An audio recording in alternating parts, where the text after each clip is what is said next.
মহিলাৰ মৃত্যুক কেন্দ্ৰ কৰি উত্তপ্ত হাজোৰ নতুন দিহিনা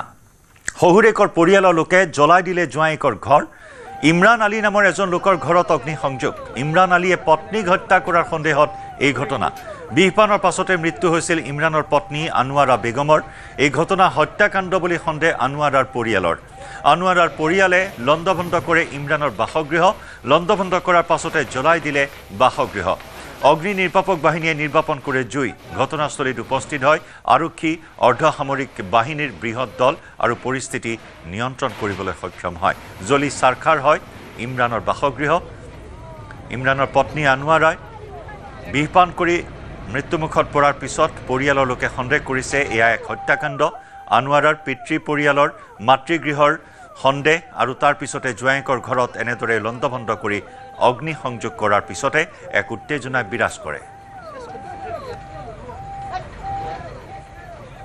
নতুন দিনে পাম বুলি কয় ঘৰ জ্বলাই দিছে কোনোবাই কি হৈছে ঘটনা জ্বলাই দিছে মানে ইয়াত মানে বোৱাৰী এটা বিষ খাই পেলাই ৰাতিপুৱা 10টা 11টা মানত মানে বিষ খাইছিল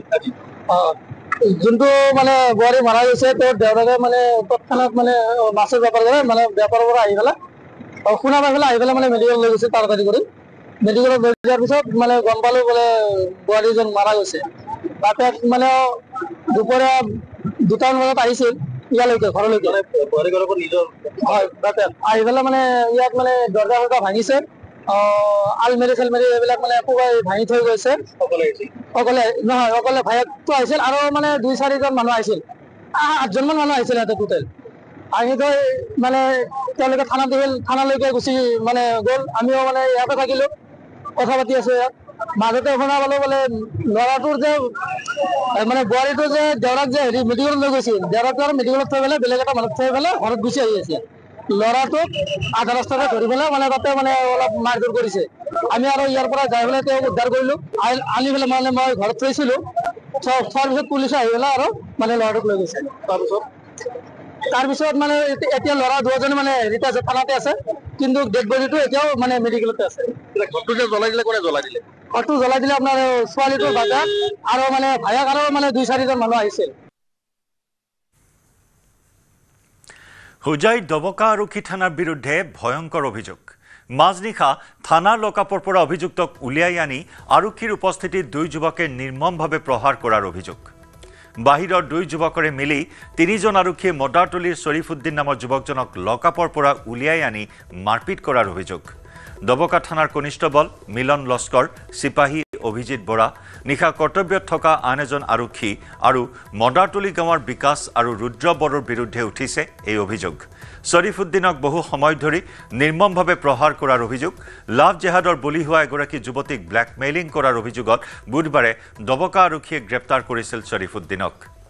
বৃহস্পতিবাৰে হুজাই আদালতত হাজিৰ কৰা অৱস্থাত দণ্ডাধীশক দবকা থানাত আৰক্ষীৰ উপস্থিতিত ৰুদ্ৰ আৰু বিকাশ নামৰ 2 যুৱকে প্ৰহাৰ কৰাৰ কথা অৱগত কৰে শ্বৰীফুদ্দিনে বৰ্তমান জামিনত মুক্তি লাভ কৰা শ্বৰীফুদ্দিনৰ অভিযোগৰ পিছতে সৃষ্টি হৈছে তীব্ৰ চাঞ্চল্যৰ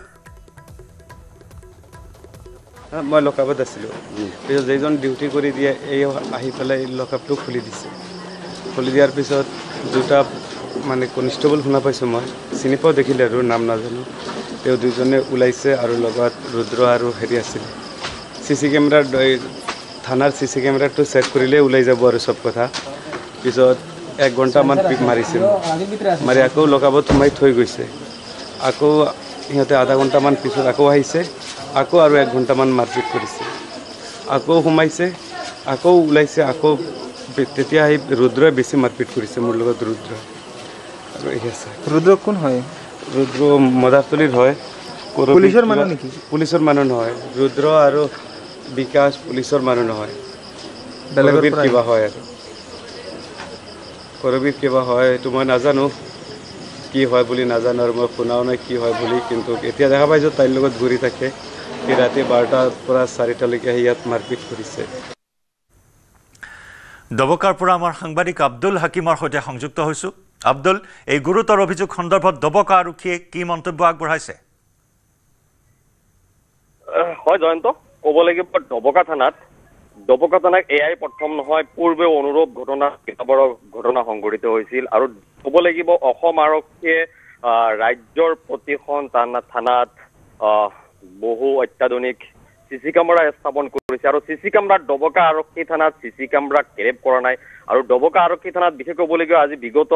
প্ৰায় এবছৰৰ পৰা দালালৰ দপদপনি বৃদ্ধি পাইছে আৰু একাংশ দালালৰ বাবে এনে অনুৰূপ ঘটনা সংঘটিত হৈছে আৰু ক'ব লাগিব থানাৰ লকআপৰ পৰা উলিয়াই এজন অভিযুক্তক কেনেকে মাৰপিট কৰিব পাৰিলে আৰু আমি বিশ্বস্ত সূত্ৰ মই জানিব পৰা মতে চিচি কেমেৰাত আবদ্ধ হৈ আছে এই ঘটনা আৰু এই মুহূৰ্তত বৰ্তমানলৈকে হোজাই আৰক্ষী প্ৰশাসন তথা অসম আৰক্ষীয়ে কোনো ধৰণৰ ব্যৱস্থা গ্ৰহণ কৰা হোৱা নাই বুলি জানিব পৰা গৈছে আৰু বিশেষকৈ ক'ব লাগিব ইয়াই প্ৰথম নহয় পূৰ্বেও অনুৰূপ ঘটনা একাধিক সংঘটিত হৈছে আৰু ডবকাত বিশেষকৈ ক'ব লাগিব সংখ্যালঘু প্ৰধান অঞ্চল বিভিন্ন ধৰণৰ সংঘাত লাগিয়ে থাকে আৰু যাৰ বাবে দেখা গৈছে এটা দালাল চক্ৰ সক্ৰিয় হৈ আছে দালাল চক্ৰৰ বিৰুদ্ধে অসম আৰক্ষী তথা হোজাই আৰক্ষী অধ্যক্ষকে কোনো ধৰণৰ পদক্ষেপ গ্ৰহণ কৰা নাই আৰু ডবকা আৰক্ষী থানাত বা মোৰাজাৰ আৰক্ষী থানাত কি ধৰণে চলি আছে এই ক্ষেত্ৰত কোনো ধৰণৰ পদক্ষেপ গ্ৰহণ কৰা নাই যাৰ বাবে অপৰাধজনিত ঘটনা সংঘটিত হৈ আছে আৰু দেখা গৈছে সমান্তৰালভাৱে ড্ৰাগছ ব্যৱসায়ীৰে ভৰি পৰিছে ডবকাত আৰক্ষীয়ে আটক কৰি আদালতলৈ প্ৰেৰণ কৰি আদালতত জামিন দি দিয়ে তাৰ পিছদিনা অনাই বনাই ঘূৰি পৰে এনেকুৱা ধৰণৰ অপৰাধজনিত ঘটনা ডবকাত সংঘটিত হৈ আছে আৰু আৰক্ষীৰ এনে পদক্ষেপত সাধাৰণতে সচেতন মহলে উদ্বেগ প্ৰকাশ কৰিছে জয়ন্ত ধন্যবাদ আব্দুল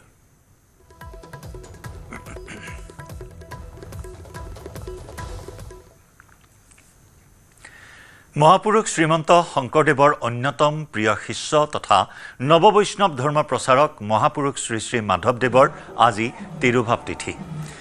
বাৰকুৰি বৰগীতৰ স্ৰষ্টা মহাপুৰুষ মাধৱদেৱৰ অসমীয়া সমাজ জীৱনলৈ অৱদান অপৰিসীম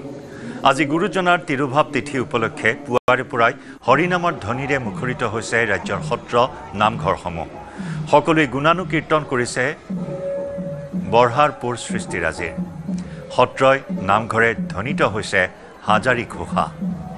সুদূৰ নাগা পাহাৰৰ পৰা অকুৱা পকুৱা বাটেৰে বাটকুৰি বাই বৈ অহা বুঢ়ীদিহাৰ পাৰত গুৰুজনাই 4 খুঁটি স্থাপন কৰা ঐতিহাসিক ঢেকীয়াখোৱা বৰনামঘৰত আজি পুৱাৰে পৰাই হৰিনামৰ ধ্বনি উঠিছে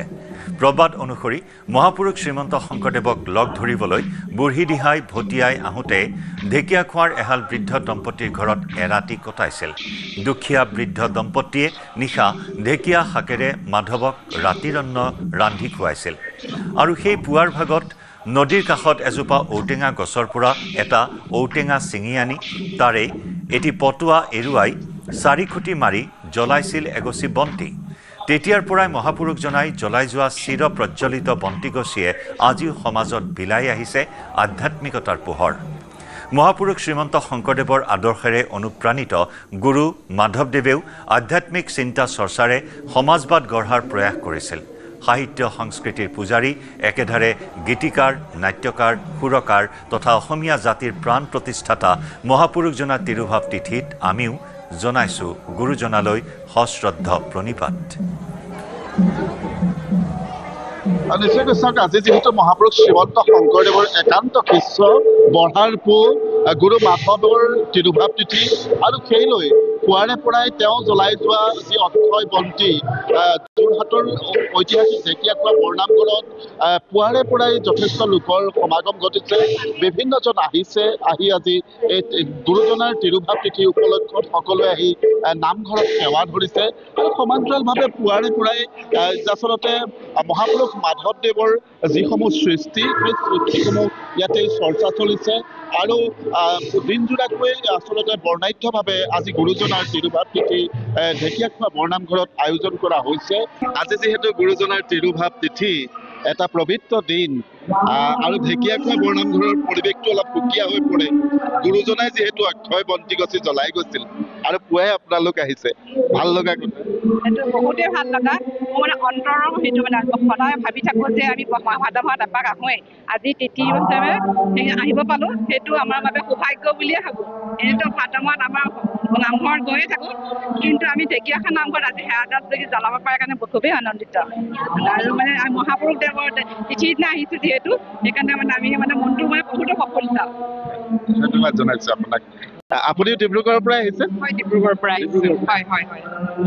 ঢেকীয়াখোৱাত প্ৰতি বছৰে অহা হয় প্ৰতি বছৰে আহোঁ বুলি ক'ব পাৰি আৰু ভাল লাগে আহি ভাল লাগে, মনটো বহুত পবিত্ৰ লাগে। তাতে আজি শ্ৰী মাধৱদেৱৰ তিৰুভাৱ তিথি, আজি ইয়াত যথেষ্ট ভাল লাগিছে আহি। মানুহৰ সমাগমটো থাকেই আৰু ভকত বৈষ্ণৱৰ পদধূলা গ্ৰহণ কৰি ভাল লাগে আৰু মুঠতে। ধন্যবাদ জনাইছো, সেৱা ধৰিছো আপোনালোকক। এনেধৰণে বিভিন্নজন আহিছিল, আহি চূড়াতে দেখিবলৈ পোৱা গৈছে খুব সুন্দৰকৈ